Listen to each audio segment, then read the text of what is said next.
The moment water stops flowing in a city, most people do not notice it immediately, because there is no sudden impact like a blackout, only a slow and silent change happening inside the system. At first, everything still feels normal across the city, and people continue their daily routines without realizing that pressure inside the water network is already beginning to fall. Water systems do not fail instantly.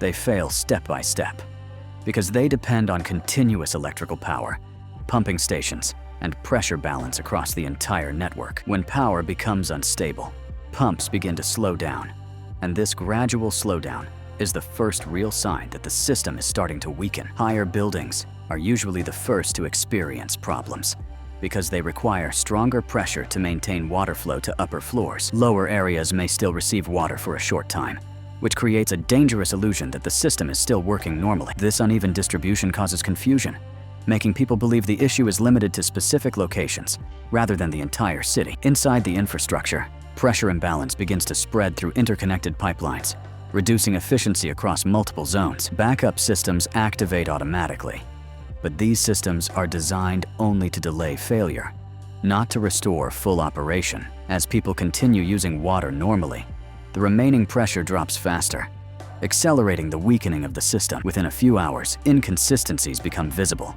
where some areas still have water, while others lose access completely. This creates uncertainty because people cannot clearly understand whether the problem is temporary or something more serious. Information spreads slowly, and in the absence of clear updates, speculation begins to influence behavior across the population. People begin to store water as a precaution, filling containers, bottles, and anything they can find. This sudden increase in demand puts additional stress on an already unstable system. In large infrastructure systems, demand spikes during failure conditions often accelerate the collapse rather than prevent it. The first 12 hours become critical because system response begins to slow while instability continues to increase. At this stage, recovery is still possible, but it requires coordination between power supply, water treatment, and distribution systems. If one part of this system fails to stabilize, the entire recovery process becomes significantly delayed. Sanitation systems begin to show early signs of stress as water availability decreases across homes and public facilities. This introduces secondary risks that are often ignored during the early phase of water system failure. Fire suppression systems also become vulnerable because they rely directly on pressurized water availability. Even without immediate emergencies, the overall risk level across the city increases significantly. As time passes, communication becomes fragmented, and information is no longer consistent across different areas. This inconsistency leads to different reactions, weakening any coordinated response from the population. By this point, water systems are no longer operating normally, but are functioning in a degraded and unstable state. Recovery becomes more complex because multiple systems must stabilize at the same time for full restoration to happen. Even if water returns in some areas, it does not guarantee stability across the entire network. This creates a fragmented situation where reliability cannot be trusted, and uncertainty continues to grow. By the end of this early phase, the city is no longer facing a simple outage, but a deeper and ongoing infrastructure failure. By the time the first day continues, the system is no longer stabilizing, it is slowly degrading under pressure and demand that it was never designed to handle for long durations. At this stage, most people begin to notice that the problem is not temporary, and that realization starts to change behavior across the city. People stop assuming recovery will happen quickly, and instead begin preparing for longer disruption without fully understanding what that means. Water usage patterns change immediately as individuals begin conserving resources, while others continue overusing due to lack of awareness. This uneven reaction creates imbalance, where some areas face faster depletion than others, increasing pressure on the remaining supply. Inside the system, pressure continues to fall, and once it drops below critical thresholds, water flow becomes unstable and unpredictable. This instability means that even if water appears to return briefly, it cannot be trusted as a reliable source anymore. At the same time, treatment facilities may begin to reduce output, either due to power limitations or to prevent contamination risks. When treatment slows down, the quality of water becomes uncertain, introducing a second layer of danger beyond simple shortage. Most people do not consider this risk, assuming that available water is safe, which can lead to serious health consequences. Sanitation systems begin to fail more visibly, As reduced water supply limits proper hygiene practices across homes and public spaces, this leads to a gradual buildup of waste and contamination risk, especially in densely populated areas. Hospitals and emergency facilities begin prioritizing water usage, reducing non-essential operations to maintain critical services. At the same time, smaller clinics and facilities may struggle to operate effectively due to limited resources. Fire response capabilities become increasingly compromised, as water pressure is no longer sufficient to support large-scale suppression efforts. Even without immediate fire incidents, this reduced capability increases the overall vulnerability of the city. As the second day approaches, information becomes less reliable, and people begin relying more on observation than official updates. This shift in trust changes behavior rapidly, as individuals make decisions based on incomplete or incorrect assumptions. Movement across the city begins to increase as people search for water, supplies, or safer conditions. This movement creates new pressure points, especially around stores, distribution centers, and known water sources. Crowding in these areas increases tension, even if no direct conflict occurs, because uncertainty continues to grow. Supply chains begin to show visible signs of disruption, as transportation and logistics depend heavily on stable infrastructure. Without reliable systems, restocking becomes slower, creating gaps between supply and demand. This gap leads to scarcity, and scarcity changes behavior faster than fear ever could, because fear is emotional, but scarcity is physical, and physical needs cannot be ignored for long periods of time. At this stage, cities do not collapse instantly. Instead, they begin reorganizing into smaller survival patterns based on available resources. Some areas adapt more efficiently, while others struggle due to higher population density or lower resource access. The difference between these areas is not luck, but timing, awareness, and early response to the situation. Those who recognize the problem early have more options, while those who delayed are forced into reactive decisions. And as the second day continues, the system moves deeper into instability, where recovery becomes slower and survival depends more on individual adaptation. By the time the system enters this phase, the city is no longer reacting to a disruption. It is slowly adapting to a new and unstable normal, where water is no longer guaranteed. At this point, behavior shifts from temporary response to survival-driven decision-making, where every action begins to consider resource limitations. People start prioritizing water usage more carefully, but without coordination, these efforts remain inefficient across the population. Small groups begin forming naturally, often among neighbors or families, to share resources and information in a more controlled way. This shift toward group behavior increases chances of survival, but also creates differences between those who are organized and those who remain isolated. Inside the system, pressure levels have now dropped to the point where consistent water flow is no longer possible in most areas. Even when water returns briefly, it is unpredictable, making planning extremely difficult for those who depend on it. At the same time, contamination risks increase significantly, as pressure loss allows external elements to enter damaged or unstable pipelines. This creates a situation where water may still exist in the system but cannot be considered safe without proper treatment or filtration. Most people are not prepared for this shift because they associate water availability with safety, not understanding the difference between the two.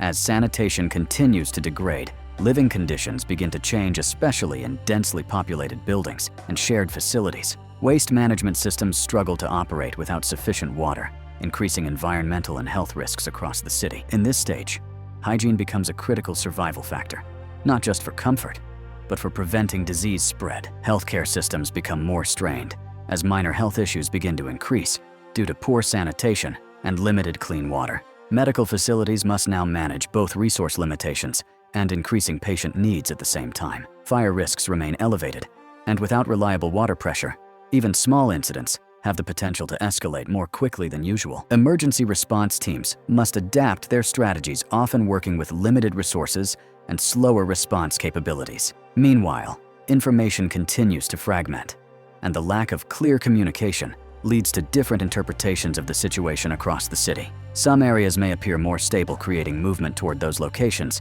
and increasing pressure on their limited resources. This movement pattern begins to reshape the city, concentrating people in areas perceived as safer or more resource-rich. As more people gather in specific locations, tension naturally increases even if no direct conflict occurs initially. Supply points become critical zones where access to water and food determines short-term survival outcomes. These locations must handle more demand than they were designed for, leading to faster depletion of available resources. At the same time, transportation limitations slow down any attempt to restore balance between different parts of the city. Fuel availability, road conditions, and logistical challenges all contribute to the slowdown of supply distribution. This creates a widening gap between areas with resources and areas without, increasing inequality and survival conditions. As this gap grows, behavior becomes more focused on securing resources rather than sharing them, changing the social dynamics within communities. Despite this shift, cooperation still exists in some areas,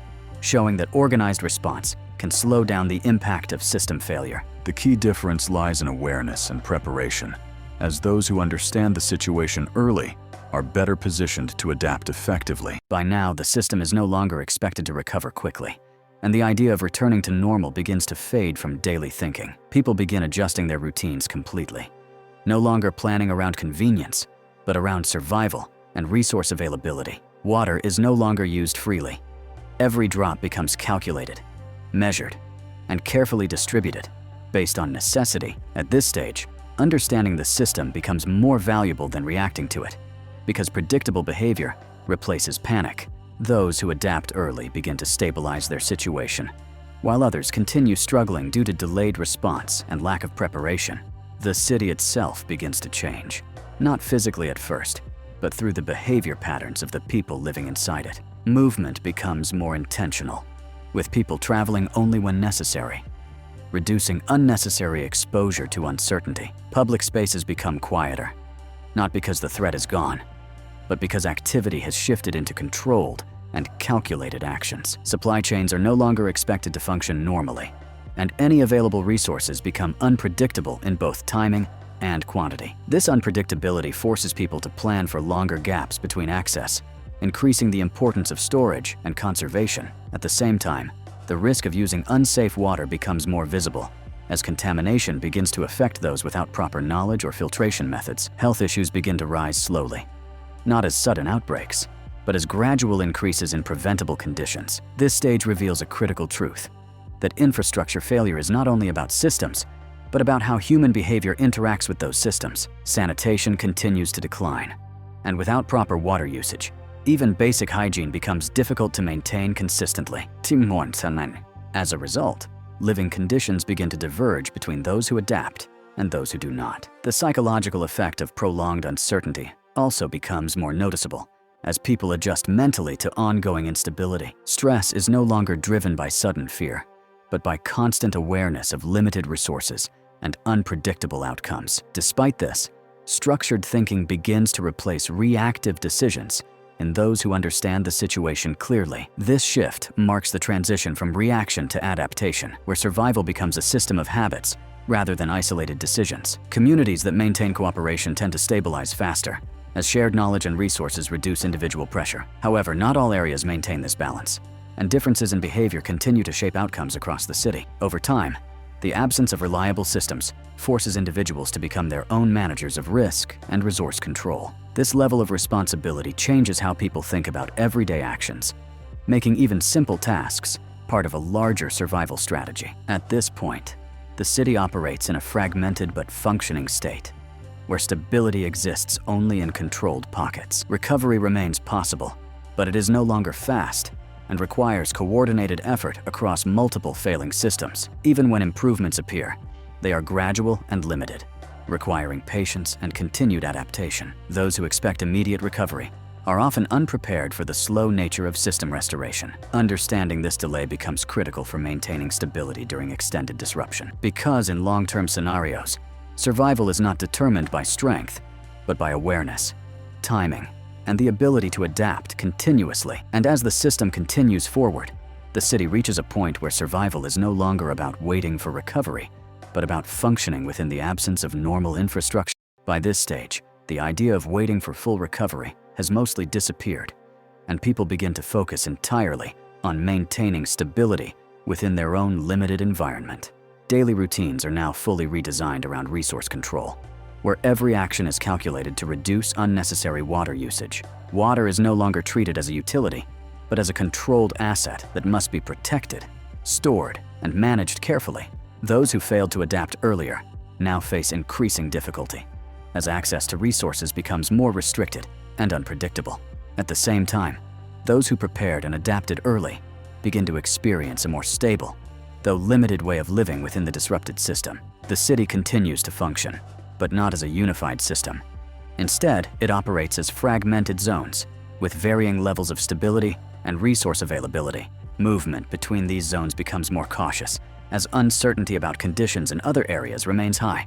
People begin to rely more on direct observation and trusted local information, rather than broader, unreliable updates. This shift in information flow creates localized awareness, where knowledge is shared within small groups rather than across the entire population. As a result, decision-making becomes faster within these groups, allowing them to respond more effectively to changing conditions. However, this localized efficiency also increases the gap between different areas, as not all groups have equal access to information or resources. Over time, resource management becomes the most critical factor in maintaining stability, as even small mistakes can lead to significant consequences. Water storage practices become more advanced, with people learning how to preserve quality and prevent contamination over longer periods. At the same time, alternative methods for obtaining water begin to emerge, including collection, filtration, and reuse strategies. These methods are not always efficient, but they provide an additional layer of resilience for those who understand how to use them properly. Sanitation remains one of the most challenging aspects,